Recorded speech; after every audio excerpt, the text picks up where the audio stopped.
Gracias. Entonces vamos a hablar acerca de algunas enfermedades, digamos, del intestino.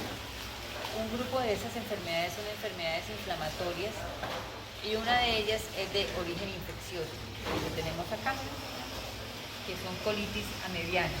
Vamos a tener otro grupo que son las enfermedades inflamatorias, como son la enfermedad de Crohn y la colitis ulcerativa, que como ustedes saben, pues su etiología aún no es bien conocida. Hay algunos factores que están asociados, pero lo que es cierto es que hay una reacción inapropiada de la mucosa a ciertos agentes y de esa manera se hace una inflamación no controlada.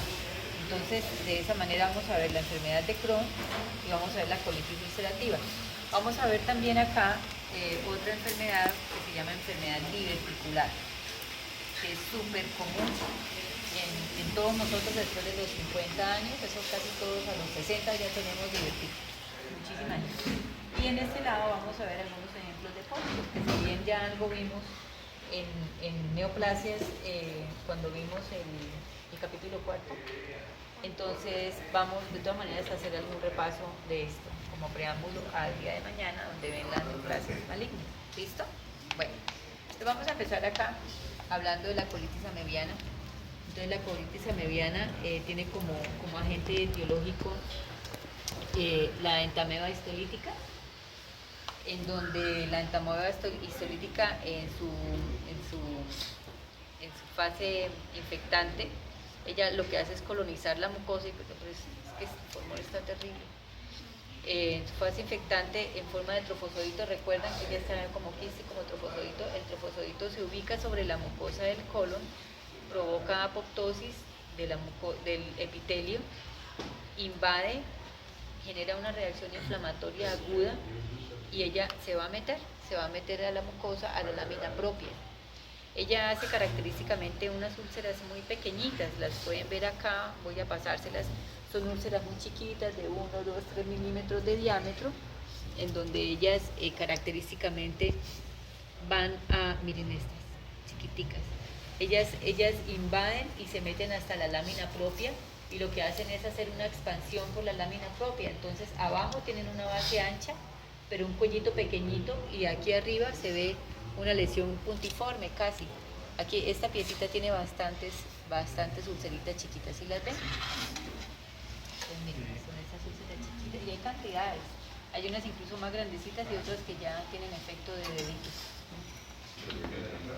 Miren las de acá. ¿Sí las ven? Esta chiquitita, por ejemplo, y como esas hay cantidades. Hay cantidades por acá. Entonces recuerden, tienen una base ancha que ha hecho que se llame a esto úlcera en botón de camisa, o úlcera en forma de matraz. El matraz es el elemento de laboratorio.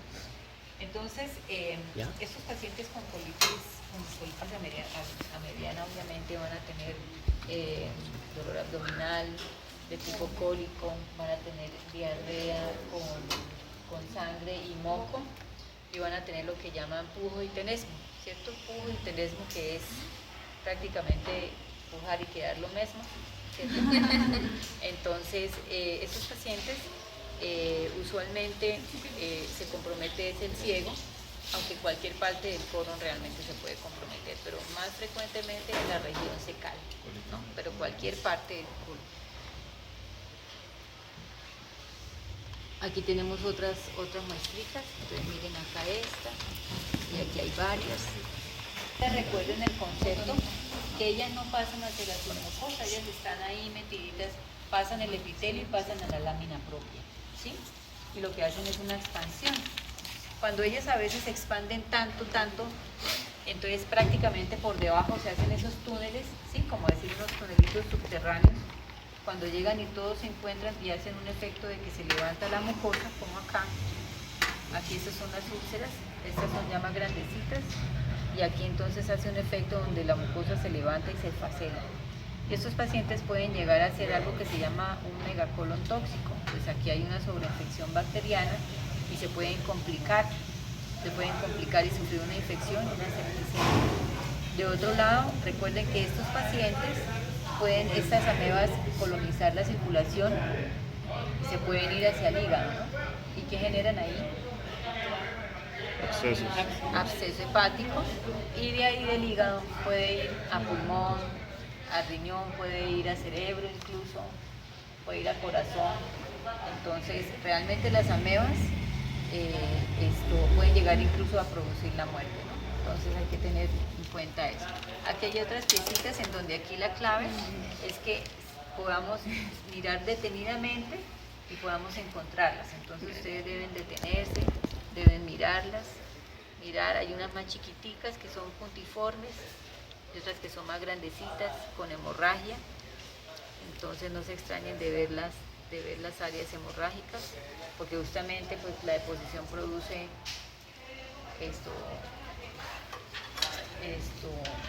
hemorragia. Miren estas pequeñitas, por ejemplo, se encuentran de verdad. Miren esta belleza. ¿Sí la ven? Se ven lindas. Y todas las que hay acá. De igual manera aquí también hay. Aquí hay acá en esta parte. Todas tienen. Miren aquí, por ejemplo, esta chiquita de acá, esta más grandecita, esa es como también efecto de aquí incluso se ven. Entonces cuando las puedan mirar, cuando tengan la pieza en la mano, ustedes lo que hacen es recorrerla y mirar bien la mucosa. Recuerden que ellas son bien superficiales, luego ustedes no van a ver aquí por el otro lado algún tipo de alteración. Listo. Y aquí, bueno, para que vean la consecuencia, ¿cierto? Pueden terminar ulcerando, haciendo grandes áreas de ulceración con complicaciones. Bueno, muy bien. Entonces, aquí tenemos, recuerden, esto es una inflamación del colon, pero es producida por un protozoario. Es una infección, ¿no? Ahora acá tenemos una enfermedad inflamatoria, que es la enfermedad inflamatoria intestinal, que tiene básicamente dos espectros. Uno de esos es el espectro de la colitis ulcerativa y el otro el de la enfermedad de Crohn. La enfermedad de Crohn solo tenemos esta pieza que lleva aquí 1000 años. Desde cuando yo era residente me acuerdo de esta pieza. Y característicamente es para que recuerden que la enfermedad de Crohn, igual ustedes ahorita que puedan la palpan y van a ver cómo es de firme, cómo es de gruesa, porque la enfermedad de Crohn de una forma característica tiene una inflamación transmural, es una inflamación de toda la pared. Y esa inflamación, al hacerse crónica, pues genera mucha fibrosis, y la fibrosis ustedes saben que genera endurecimiento, ¿no? Entonces hay un engrosamiento muy muy severo de la pared. El paciente con enfermedad de Crohn va a tener ambos inician con una lesión en la mucosa. Recuerden que esto es el producto de una reacción anormal inmunitaria de la mucosa, en donde hay una inflamación exagerada, pero en la enfermedad de Crohn lo que pasa es que empieza a haber una ulceración, y esa ulceración casi siempre es en el eje longitudinal, en el mismo eje del intestino, y esas úlceras van haciéndose cada vez más profundas. Son úlceras muy profundas, pues muy muy profundas, y que pueden llegar a atravesar la pared completamente. Al atravesar la pared no solamente pueden llegar a perforar, sino se adhieren a otra víscera que hay aquí adyacente y fistulizan. Es decir, se hacen como comunicaciones entre las vísceras. Entonces, esto puede, por ejemplo, comunicarse con otra asa intestinal, o puede comunicarse con la vejiga, o puede comunicarse incluso con la piel, y hacer fístula con la piel. Entonces, recuerden, ¿por qué? Porque la enfermedad de Crohn hace una inflamación severa transmural. Desde el punto de vista de localización, también difiere mucho de la colitis ulcerativa, porque la enfermedad de Crohn puede dar desde la boca hasta el ano, pero de manera parcheada y salteada. Es decir, hay unas áreas que pueden estar con enfermedad de Crohn y hay otras que están sanas completamente. Y luego encontramos otras. Esto es salteado. Se compromete el ilion en un 40% solito. Se compromete el ilion y también se puede comprometer junto con el colon en un 30% ambos. Pero generalmente uno la encuentra solita en el colon. La mayoría de las veces es solita en el colon. Entonces, recuerden que ella es una inflamación crónica transmural, y de ahí pues se derivan las complicaciones, ¿cierto? La fistulización, la perforación. Bueno, muy bien. Entonces, y demás. Esas úlceras que son así lineales, tan profundas que parecen como excavaciones, como si uno viera una fisura de una cueva, más o menos así. Esto se le han llamado úlceras serpiginosas, que son así como muy cruentas. Listo. Diferente a la colitis ulcerativa. Como su nombre lo indica, la colitis ulcerativa se observa en el colon, sobre todo en la parte del recto y el sigmoide. Claro, puede ella seguir avanzando, empieza casi siempre ahí abajo y luego avanza hacia arriba, hacia el colon transverso, ascendente y transverso, y puede llegar a comprometer todo el colon, y cuando eso sucede se llama pancolitis. Lo que sí es claro es que la colitis ulcerativa, cuando se presenta en el área donde va a estar de manera continua, y de una manera abrupta uno puede ver la mucosa normal y no es parcheada, o sea, no es que vaya a haber mucosa normal y luego va a haber otro parche, no, esa es la enfermedad de Crohn. Ella, cuando afecta, va afectando y afectando de manera seguida y de manera muy característica. Inicialmente es eritematosa, pero cuando ya se torna la ulceración bastante confluente, ya hace hemorragia. Entonces, estos pacientes son más sintomáticos incluso inicialmente que el paciente con enfermedad de Crohn, porque ellos hacen, imagínense, un paciente con la ulceración tan cruenta, es un dolor abdominal muy severo, asociado a deposiciones diarreicas con mucha sangre y mucho moco. Siempre cuando hay irritación del intestino hay mucha mucosidad, y ese moco incluso puede ser en hileras. Entonces, estos pacientes van a tener, recuerden, estas lesiones seguidas. La úlcera del paciente que tiene colitis ulcerativa es una úlcera también longitudinal, pero no es profunda. Estos pacientes hacen ulceración y puede llegar hasta la muscular sin comprometerla, distinto a este. Recuerden, este llega hasta la muscular, no más, de ahí no pasa. Por eso ustedes, cuando van a palpar esto, no palpan como si fuera un tubo, es diferente, porque no hay tanto engrosamiento, porque no compromete la tónica muscular como tal. De todas maneras, estos pacientes, debido a la ulceración tan extensa que presenta, que también puede tener una desfacelación semejante, ellos van a tener una afectación en el sistema neuromuscular del colon, es decir, empieza la misma inflamación a afectar las uniones neuromusculares, de manera que se pierde la contracción del colon y ese tono muscular que tiene el colon, y al perderse el tono muscular se dilata. Los pacientes pueden llegar a dilatar su colon y hacer un megacolon tóxico, asociado además a la facilidad que tiene la flora bacteriana de colonizar toda esa área cruenta y facilitar una infección. El paciente en ese caso tiene que ser sometido quirúrgicamente a hacérsele resección, porque podría morir. ¿Listo? Entonces no olviden, esto es enfermedad inflamatoria intestinal de tipo colitis ulcerativa. Esta también son colitis ulcerativas. Miren las áreas de las úlceras, son áreas bastante hemorrágicas. Está pues prácticamente todo el sitio ocupado. Los pacientes que tienen colitis ulcerativa tienen fases. Ellos tienen fases activas, o la inicial, que es la aguda, cuando hacen la hemorragia y demás, pero cuando ellos entran en tratamiento pueden hacer una remisión y entran en una fase quiescente, pero pueden tener periodos de reactivación sobre algo crónico, ¿no? Entonces acuérdense, puede haber aguda, pero también puede haber periodos de cronicidad. Cuando hay periodos de cronicidad, resulta que hay áreas en donde el paciente puede sufrir una regeneración de la mucosa.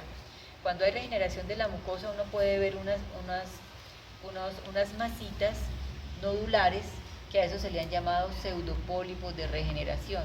Pues pseudo porque no son pólipos verdaderos, sino son elementicos de la mucosa que proliferan no de manera neoplásica, sino regenerativa. Y estos pseudopólipos pueden formar incluso como manera de empedrado unas imágenes. Y cuando estos pseudopólipos, digamos, se fusionan y se alterna con áreas que están atróficas, es decir, que están aplanadas, porque ¿qué pasa? Con la cronicidad, con la inflamación crónica, se atrofia parte de la mucosa. Entonces, cuando se ve que hay áreas atróficas, pero entre esas áreas atróficas hay pólipos que se fusionan, se forman algo semejante a esto que se llaman líneas de mucosa, puentes de mucosa. es algo ahí como un dato para que conozcan. Entonces aquí, por ejemplo, hay áreas de ulceración, pero esas ulceraciones también con el tiempo van tornándose áreas aplanadas en la medida en que ellas cicatrizan. Entonces, no olviden que estas ulceraciones no son transmurales. Aquí el peligro es de megacolon tóxico. Y bueno, en ambos están predispuestos porque ambos tienen actividad regeneradora del epitelio que queda y ambos tienen predisposición a sufrir cáncer de colon. O sea, eso es un riesgo de ambas entidades. Ambos pacientes pueden tener cáncer de colon. Pero este puede más bien fisulizarse, perforarse, hacer peritonitis, y pues si bien no se perforan, él sí puede hacer el megacolon tóxico. ¿Listo? Bueno, muy bien. Vamos a ver ahora esta entidad que se llama enfermedad diverticular. La enfermedad diverticular es, como les comenté al principio, es muy común. Es supremamente común y de hecho muchos de estos son hallazgos incidentales que se hacen, pueden ser a la autopsia o sencillamente se hace es porque el paciente comienza a tener una complicación que es la diverticulitis. Entonces, ¿en qué consiste? Ustedes pueden observar, por ejemplo, unos orificios, ¿cierto? Sobre la mucosa uno ve clarito, son orificios, no los vayan a confundir con úlcera, porque miren que realmente son muy netos, son bien redonditos, la mucosa está sanita, y sobre todo, ¿qué le llama la atención? Que están, exacto, que están lineales, están bien ordenados. Las úlceras generalmente pues, son al azar, ¿cierto? En cambio acá ustedes los ven que están muy lineales, están bien organizados. Esto es debido a, o estos divertículos sencillamente son unas invaginaciones o evaginaciones, porque lo que nosotros vamos a ver al fondo es sencillamente que se introduce la mucosa con la submucosa y sale a través de unos orificios que son por donde penetran las vasas rectas. Y el paquete nervioso, ellos entran por la túnica circular interna, por unos orificios. Y resulta que esos orificios se hacen débiles porque aquí en esta zona del colon izquierdo no tenemos la longitudinal externa, sino aquí se disponen son las tenias coli, que son unas bandas que se ubican de manera longitudinal, dejando unos espacios más débiles entre ellas. Entonces por ahí es que van a meterse esta mucosa y esta submucosa, porque en este sitio, en el sigmoides, en el recto sigmoides, hay aumento de la presión intraluminal. Entonces, pacientes que de pronto no comen mucha fibra o que por algún motivo tienen aumento en la presión intraluminal, más fácilmente, debido a la debilidad de la pared, van a hacer esa herniación. Prácticamente es una herniación de la mucosa y de la submucosa hacia el exterior. Entonces nosotros aquí podríamos observar cubiertos por la grasita pericólica esos divertículos. Por ejemplo, acá yo meto mi dedo, ustedes lo pueden ver aquí, ¿sí lo observan? Pero está cubierto por la grasita. Entonces es perfectamente claro. Miren aquí otro, esos son grandecitos, casi siempre ellos miden por ahí de 3 a 1 centímetro de diámetro. Estos están grandecitos, aquí los cortaron para hacer el corte histológico, pero miren, son estos, miren cómo salen. Hay otros que son pequeñitos, miren este por ejemplo, que se ven claritos, se ven lindos, miren, son pequeñitos, ¿sí los ven? Ya les llevo. Miren. Un momento. Ellos se pueden obstruir y pasa lo mismo que pasa en la apendicitis aguda. ¿Con qué se pueden obstruir? Con cualquier semilla, con cualquier parásito, incluso hasta con materia fecal que se impacta. Entonces, ¿qué pasa? Si él se obstruye, obviamente él va a seguir produciendo mucina y esa mucina se acumula y hay proliferación bacteriana y es la misma fisiopatología. De modo que este divertículo, alguno, este solito o varios, pueden llegar, el que esté inflamado, obstruido, él entonces sufre una inflamación que lo puede llevar a perforarse. Y si él sufre perforación, entonces el paciente tiene riesgo de sufrir peritonitis. Algunos, por ejemplo, que están ubicados sobre los apéndices epiploicos, pueden llegar a tener una cierta protección porque estos pacientes pues hace que la grasa pericólica sea como un factor, como protector, como que haga un plastrón, y de igual manera el peritoneo y demás vísceras pueden llegar a cubrir esa zona que está inflamada, y puede de pronto, si perforó, la tapa. Y el paciente igual va a sentir dolor abdominal, ellos pueden sentir fiebre, malestar, y a la palpación se palpa una masa. Entonces se puede confundir clínicamente con una masa, un tumor de colon. Entonces algunos de estos pacientes son llevados a cirugía con esa impresión diagnóstica, pero realmente lo que tienen es una diverticulitis. Ya en ese momento se llama diverticulitis. Esta, por ejemplo, es fantástica. Miren esto. Esto está bien evidente. Entonces miren estos divertículos tan grandes, por ejemplo. Son enormes.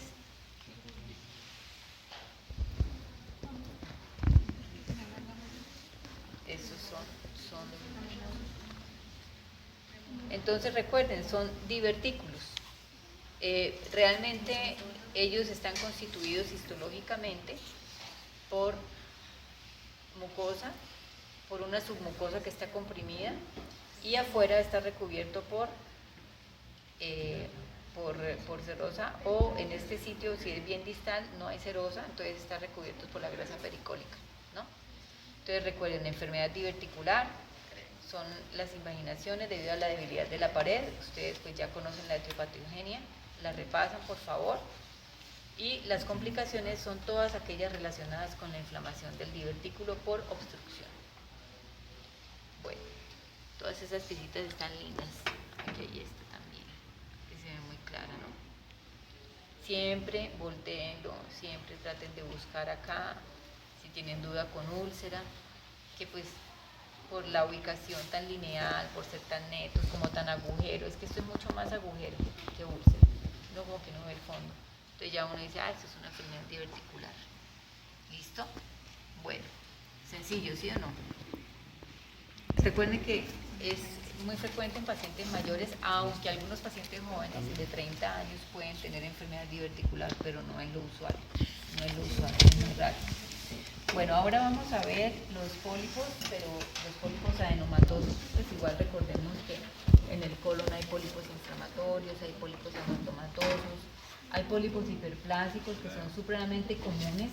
Los pólipos hiperplásicos aquí no tenemos ninguno, pero muchos de nosotros podemos tener 1 o 2 polipitos hiperplásicos. Son chiquitos, máximo de 5 milímetros de diámetro, son pequeñitos, brillanticos, algo muy parecido a algo como esto chiquitico que hay acá, ¿sí? Así más o menos es un pólipo hiperplástico, son muy pequeñitos. Entonces, cuando hay alguna endoscopia por algo, pues se lo encuentran a uno, a veces el gastroenterólogo lo saca, a veces no. Pero estas piezas corresponden a poliposis adenomatosa. Y las traemos para recordar que los pólipos, desde el punto de vista morfológico, se dividen en pediculados como estos, que parecen arbolitos, que tienen como su tronco, ¿cierto? Y que este tronquito o este pedículo está constituido por submucosa con su core fibroconectivo, su tallo fibroconectivo. Entonces, esto es, y los que son sésiles son pólipos como este, que tienen una base ancha, que son más bien sésiles, sí, con ese, sésiles, que son de base ancha. Pero también desde el punto de vista morfológico, podemos ver que las superficies pueden ser distintas. Casi siempre estos que son pediculaditos tienen una superficie lisa y lobulada, ¿sí la ven? Lisa y lobulada, que difiere de estos, de los sésiles, que casi siempre son vellosos, que tienen justamente su superficie como aterciopeladita, como peludita. Y es que casi siempre los pólipos que son sésiles y de ese aspecto son pólipos constituidos básicamente por estructuras tubulares, pero la mayoría son digitiformes. Entonces el epitelio neoplásico lo que hace son como tallitos digitiformes. En cambio estos casi siempre son tubulares y lo que hacen son estructuras redonditas. Entonces como no emergen tanto, son más lisas. distinto a estos que sí hacen como tallito fibroconectivo. Ese mismo aspecto también le da la connotación microscópica, que uno dice que sea tubular o que sea velloso, ¿no? Aunque también hay túbulo velloso. Digamos que eso desde el punto de vista digamos histológico no aporta mucho. Lo que aporta mucho, o sea, que sea tubular o que sea velloso, porque realmente lo que interesa es el grado de displasia y si hay infiltración a la mucosa, ¿no? Para ver si hay un carcinoma. Pero desde el punto de vista macroscópico interesa muchísimo el tamaño. Cuando uno ve un pólipo de 4 centímetros de diámetro, ya uno piensa que el 40% de ellos tienen en alguna parte un foco de carcinoma. Ya hay un foco, en alguna partecita hay un foco de carcinoma. Y cuando ya tienen 10 centímetros de diámetro, prácticamente ya tienen un carcinoma casi fijo. Entonces el tamaño es muy importante. Cuando un endoscopista hace su estudio y él ve algo grande, tiene que muestrearlo muy bien. Y si tiene la posibilidad, resecarlo inmediatamente si puede, ¿sí? Porque esto pueden tener. Y si es 10 centímetros, mejor dicho, eso es casi que quirúrgico para poder resecar. Entonces aquí lo que estamos observando son especímenes. Aquí podemos ver un pólipo velloso, ¿cierto? Pólipo velloso. Igualmente aquí hay otro, pero aquí yo creo que aquí ya hay, yo me atrevería a pensar que ya hay un carcinoma, porque esto realmente es así. Lo que pasa es que cuando ya hay estenosis, ¿sí ven? Hay como una estenosis. Pero aquí cuando lo cortaron aquí justo por la mitad, en vez de cortarlo por este lado. Por eso uno cuando procesa el material quirúrgico siempre debe tratar de palpar lo que más se pueda para mirar por dónde cortar y no dañar la lesión. Entonces en este sí fue cortado por la mitad. Si uno hace esto, ahí quedaría el polipito bien pues conservado, pero bueno. Entonces pólipo velloso. Y aquí hay gran cantidad de pólipos, aparentemente pues son tubulares. Sin embargo, por ejemplo acá, en este pólipo, en esta poliposis, pues ya vemos una masa, ¿cierto? Aquí ya, por ejemplo, ya se formó un carcinoma. Esos pacientes que tienen poliposis adenomatosa, por lo menos la familiar, tienen la mutación del gen ACP. Y resulta que estos pacientes tienen que ser sometidos, bueno, y para que se haga el diagnóstico tienen que tener al menos 100 pólipos, al menos. Y estos pacientes tienen que ser sometidos a colectomía profiláctica, porque el 100% de ellos a los 30 años desarrolla cáncer de colon. Entonces, pues se les tiene que hacer la resección. Entonces, todos ellos son productos de poliposis adenomatosas. Entonces, para que ustedes los observen, no tiene pierde, ¿cierto? Es como muy característico. Y esta me llama la atención y pues se las quise dejar, porque aquí nosotros tenemos una lesión de colon y vemos una gran masa, un pólipo que es de manera como lobulado, pero de superficie lisa, es bien grande, ¿cierto? Eso mide más de 4 centímetros de diámetro, que es apenas la mitad, miren. Pero aquí llama la atención que no podemos decir que es un pólipo benigno. Lo traje justamente, me parece chévere, para mostrar que aquí ya puede haber indicios de malignidad al ver que hay nodulaciones que están aquí en toda la base y que están prácticamente comprometiendo ya aquí la pared del colon. ¿Sí está entendido? Entonces el tamaño es muy importante. Bueno, entonces ese es aparentemente por la macro es un carcinoma. Todos recuerden que se confirma con la micro. Pero aquí por el tamaño uno ya puede pues como inferir, ¿no? Que puede ser maligno. Entonces, por favor, esas son las piezas. Recuerden, poliposis adenomatosa familiar, pólipos vellosos. Estos son pólipos pediculados, usualmente son tubulares, colitis ulcerativa, enfermedad de Crohn, enfermedad diverticular y colitis aneviana. ¿Listo? Bueno, yo me quedo acá.